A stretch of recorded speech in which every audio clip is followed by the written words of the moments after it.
Même si la promotion de Dune, deuxième partie, l'a entraîné aux quatre coins du monde, Denis Villeneuve tenait à faire un arrêt à Montréal pour le présenter à ses parents et à ses amis. C'est un des sujets que notre collègue Sophie Thibault a abordé avec lui lors d'une rencontre hier au centre-ville de Montréal.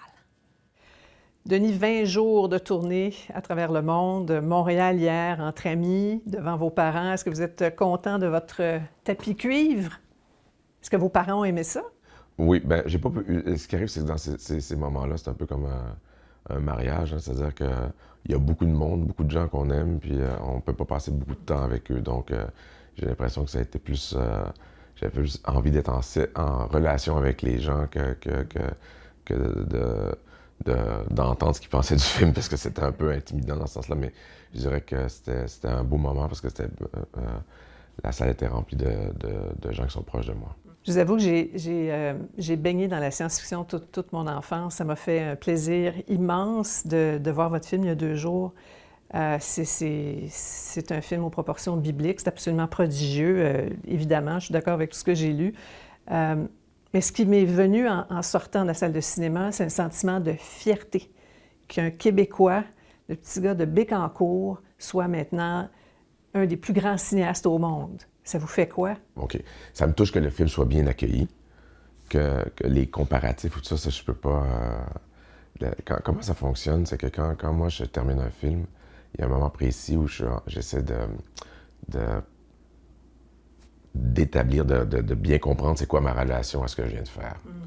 C'est où que je sens que j'ai fait des bons coups, puis c'est où il y a des endroits où il faut que je m'améliore. Donc, dans votre esprit, vous n'êtes pas encore tout à fait au sommet de votre art. Ben, ce serait triste. Je veux dire, non. En fait, ça, pour répondre franchement, ça m'inquiète pas du tout parce que je sais l'ampleur de ce qui me reste à maîtriser dans mon travail. J'imagine que le niveau de stress monte proportionnellement au budget et au succès, ou bien vous vous dites je ne connaîtrai pas la peur parce que la peur tue l'esprit. Ben, je dirais que j'ai comme développé au fil des années.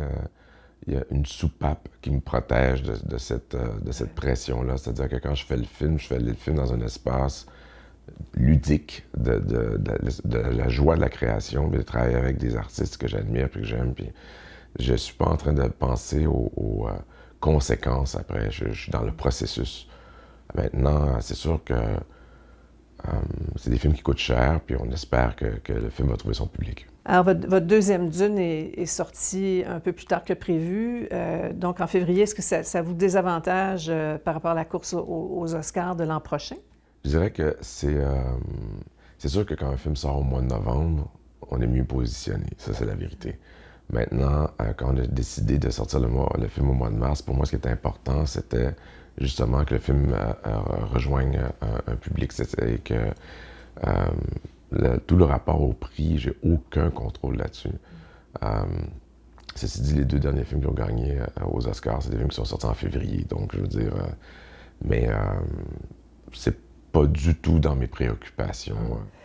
Est-ce que en perspective d'avenir, vous pensez à adapter peut-être d'autres auteurs de science-fiction ou votre période de science-fiction éventuellement se terminerait avec le 3e? Comment vous voyez la chose? J'ai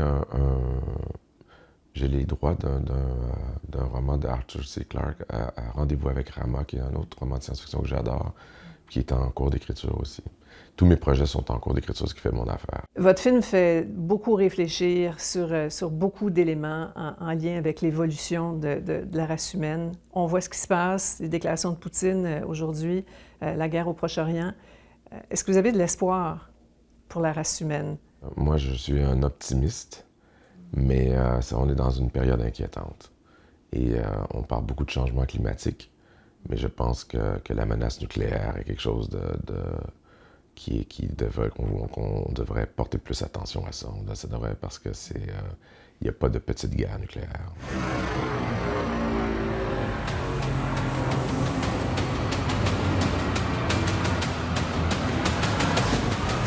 Bon courage. On vous souhaite beaucoup d'énergie, puis déposez-vous, mais pas trop quand même. Merci beaucoup, Denis Villeneuve. Oui, merci. Merci à vous.